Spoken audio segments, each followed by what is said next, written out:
The Battle of Maarrat al-Numan was a battle between the Syrian army and the rebel Free Syrian Army for control of the strategically important town of Maarrat al-Numan in October 2012, during the Idlib Governorate clashes of the Syrian civil war.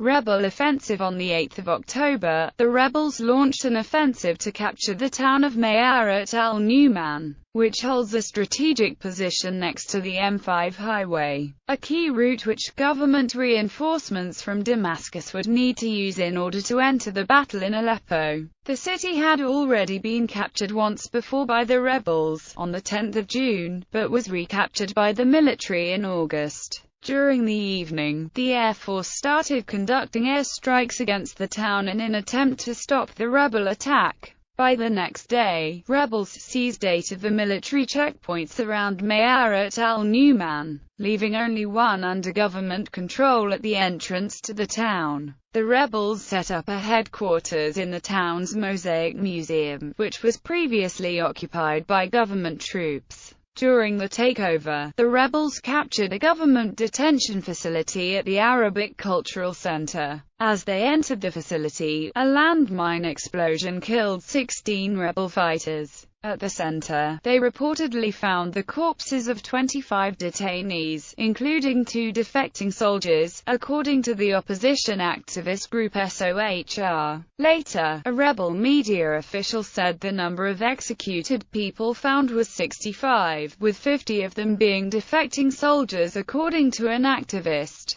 Overall, not counting fatalities among government forces, more than 60 people were killed in the fighting for the town. At least 40 of the dead were civilians, while the rest were rebels. Military counter-attack and Wadi Dayaf siege. On 10 October, rebels were in control of the western entrance to the city, while the military was in control of the eastern entrance, where government troops were reportedly massing for a counter-offensive. Tanks from Mastamah, south of Idlib city, were being sent to Maarrat al-Numan. Army forces were deployed along the highway to secure a corridor for the tanks. Rebels were making attempts to stop their advance and reportedly damaged 3 tanks. Rebel fighters also intercepted troops on the outskirts of Khan Sheikhan, south of Maarrat al-Numan, leading to clashes that left 14 rebels dead. Later that day, the military conducted a counter-attack in an attempt to recapture the town. The rebels managed to repel the attack, but suffered heavy casualties, with one report stating 30 opposition fighters were killed. On the 11th of October, an AFP reporter said that the rebels were in control of 5 kilometers of highway running from the town. Rebels used at least one captured tank, RPGs and mortar bombs, as the town continued to be hit by airstrikes.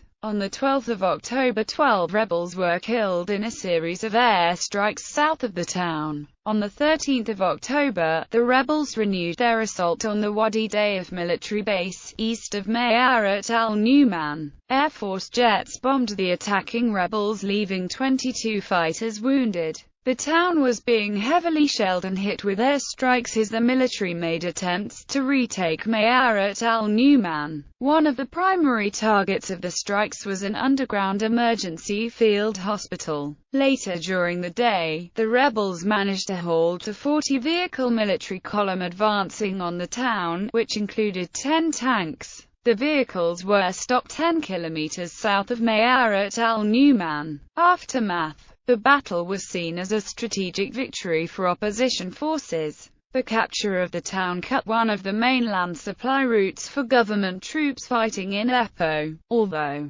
rebel forces did not manage to capture the Wadi Dayaf military base on the city's outskirts, and a siege which lasted for 6 months ended in mid-April 2013 when the Syrian army broke the blockade and potentially reopened the supply route from Damascus towards Aleppo.